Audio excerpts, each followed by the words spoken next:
ন্যায় বিচার নিশ্চিত না করা হলে ন্যায়ের সমাজ গড়ে উঠবে না বললেন উপদেষ্টা ফারুক আজম। এবং চট্টগ্রামের লোহাগাড়ায় বাস মাইক্রোবাস সংঘর্ষে 10 জন নিহত।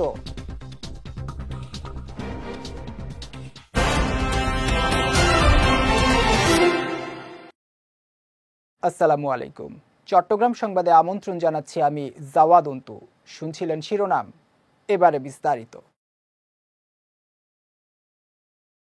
দেশে ন্যায় বিচার নিশ্চিত না করা হলে ন্যায়ের সমাজ গড়ে উঠবে না বলে জানিয়েছেন মুক্তিযোদ্ধা মন্ত্রণালয়ের উপদেষ্টা ফারুক আজম। সকালে জুলাই গণ অভ্যুত্থানে শহীদ নুরুল আফসার ওমরের কবর জিয়ারত শেষে তার পরিবারের সঙ্গে ঈদ শুভেচ্ছা বিনিময়কালে তিনি কথা জানান। বলেন, ন্যায় বিচার নিশ্চিত করতে অবশ্যই গণহত্যাকারীদের বিচার করা হবে।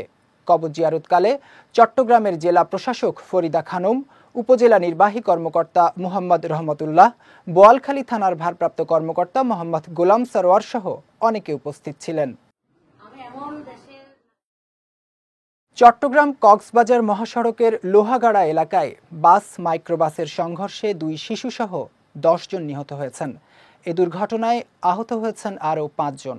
আজ লোহাগাড়া উপজেলার চুন্তি জাঙ্গালিয়া এলাকায় এই দুর্ঘটনা ঘটে। পুলিশ জানায়, সকালে চট্টগ্রামগামী একটি যাত্রীবাহী বাস নিয়ন্ত্রণ হারিয়ে বিপরীত দিক থেকে আসা কক্সবাজারমুখী একটি মাইক্রোবাসের সঙ্গে মুখোমুখি সংঘর্ষ হয়। এতে ঘটনাস্থলেই মাইক্রোবাসে থাকা 7 যাত্রীর মৃত্যু হয়। পরে আহতদের উদ্ধার করে হাসপাতালে নেয়ার পর আরও 3 জন মারা যায়। এদিকে একই স্থানে সড়ক দুর্ঘটনায় ঈদের দিন সকালে 6 জন এবং ঈদের পর দিন 1 জন নিহত হন। ফ্যাসিবাদ হাসিনা সরকারের নৈরাজ্যের কারণে দেশের শিক্ষা ব্যবস্থা ভেঙে পড়েছে বলে মন্তব্য করেছেন বিএনপির স্থায়ী কমিটির সদস্য সালাহউদ্দিন আহমেদ। সকালে কক্সবাজারের চকরিয়া উপজেলার খুটাখালী কলেজের ভিত্তিপ্রস্তর স্থাপনকালে তিনি এই মন্তব্য করেন। বলেন, এখন সবাই মিলে কাজ করলে একটি শক্তিশালী গণতান্ত্রিক রাষ্ট্র গঠন করা সম্ভব। এ সময় চকরিয়া উপজেলা নির্বাহী কর্মকর্তা আতিকুর রহমান, উপজেলা বিএনপির আহ্বায়ক এনামুল হক, সদস্য সচিব এম মোবারক আলী সহ অনেকে উপস্থিত ছিলেন। ভিত্তিপ্রস্তর স্থাপনকালে 5 লাখ টাকা অনুদানের ঘোষণা দেন সালাহউদ্দিন আহমেদ। পবিত্র ঈদ উল ফিতরের তৃতীয় দিনে চট্টগ্রাম নগরীর পতেঙ্গা সমুদ্র সৈকতে ভিড় জমিয়েছেন দর্শনার্থীরা। সকাল থেকেই সৈকতে প্রিয়জনদের সঙ্গে নিয়ে বিনোদন প্রেমীদের ঈদের ছুটি উপভোগ করতে দেখা যায়। দর্শনার্থীদের নিরাপত্তায় সৈকত এলাকা টহলে নিয়োজিত রয়েছে ট্যুরিস্ট পুলিশ।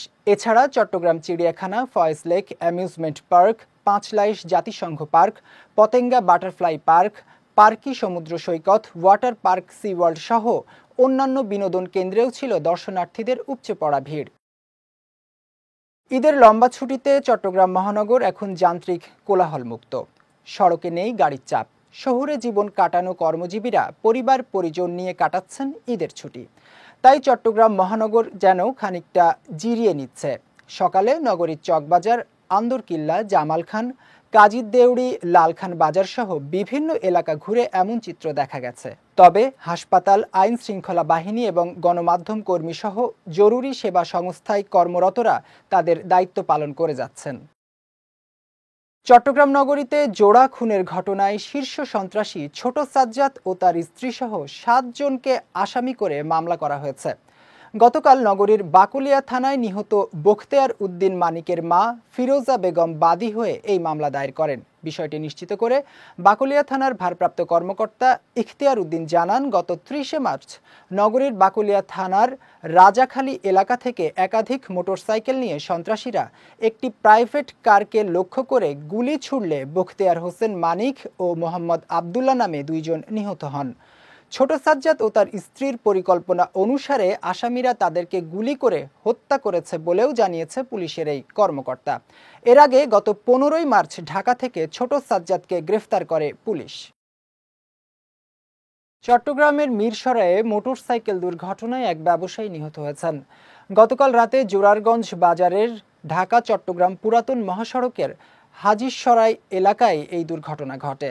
স্থানীয়রা জানায়, রাতে মোটরসাইকেল যোগে বাড়ি ফেরার পথে এক পথচারীকে বাঁচাতে গিয়ে নিয়ন্ত্রণ হারিয়ে সড়কে পড়ে গুরুতর আহত হন তিনি। পরে রাতে হাসপাতালে চিকিৎসাধীন অবস্থায় তার মৃত্যু হয়। এদিকে এ ঘটনায় আইনগত ব্যবস্থা নেওয়া হয়েছে বলে জানান জোরারগঞ্জ থানার ভারপ্রাপ্ত কর্মকর্তা সাব্বির মোহাম্মদ সেলিম।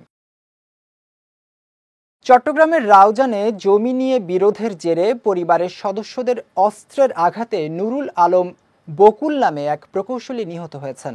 গতকাল রাউজান উপজেলার ১ নম্বর হলদিয়া ইউনিয়নের ৭ নম্বর ওয়ার্ডে এই ঘটনা ঘটে। স্থানীয়রা জানায়, গতকাল নুরুল আলম বকুল ঈদ উপলক্ষে মা শহীদা বেগমের বাড়ি এলে সেখানে সৎ ভাই দিদার আলম, নাজিমুদ্দিন এবং মুন্নি আক্তারের সঙ্গে জমির ভাগ বাটোয়ারা নিয়ে বিরোধের জেরে কথা কাটাকাটি হয়। এক পর্যায়ে বকুলকে দেশীয় অস্ত্র দিয়ে আঘাত করে তার মা ও সৎ ভাই। পরে স্থানীয়রা তাকে উদ্ধার করে প্রথমে রাউজান উপজেলা হাসপাতাল এবং পরে চট্টগ্রাম মেডিকেল কলেজ হাসপাতালে নিলে চিকিৎসক মৃত ঘোষণা করেন। এদিকে তদন্তের পর এই ঘটনার বিস্তারিত জানা যাবে বলে জানিয়েছেন রাউজান থানার ভারপ্রাপ্ত কর্মকর্তা মনিরুল ইসলাম ভূঁইয়া।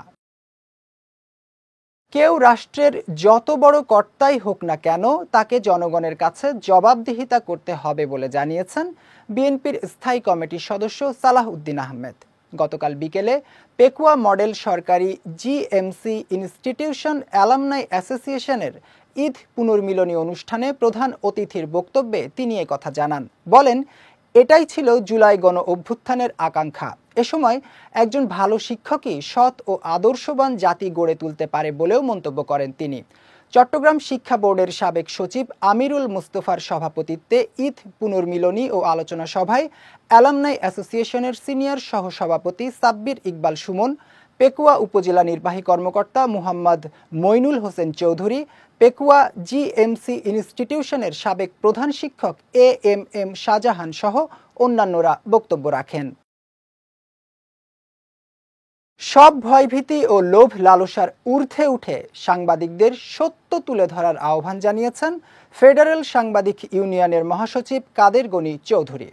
গতকাল ফটিকছড়ি উপজেলা প্রেস ক্লাবের সদস্যদের সঙ্গে ঈদের শুভেচ্ছা বিনিময়কালে তিনি এই আহ্বান জানান। বলেন, সাংবাদিকদের সাদাকে সাদা ও কালোকে কালো বলতে হবে।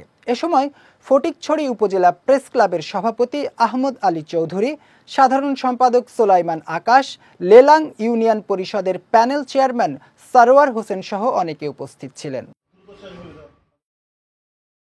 চট্টগ্রামের বাঁশখালীর পুঁইছড়িতে ধুলোবালি মুক্ত পরিবেশ নিশ্চিত করার লক্ষ্যে পুঁইছড়ি ইউনিয়ন পরিষদ মাঠে নাগরিক সমাবেশ অনুষ্ঠিত হয়েছে।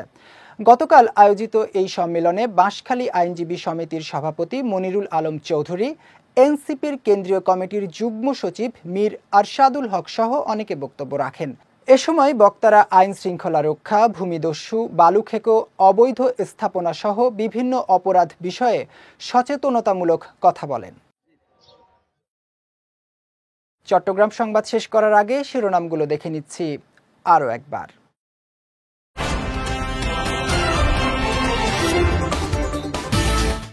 ন্যায় বিচার নিশ্চিত না করা হলে ন্যায়ের সমাজ গড়ে উঠবে না, বললেন উপদেষ্টা ফারুকী আজম। এবং চট্টগ্রামের লোহাগাড়ায় বাস মাইক্রোবাস সংঘর্ষে 10 জন নিহত।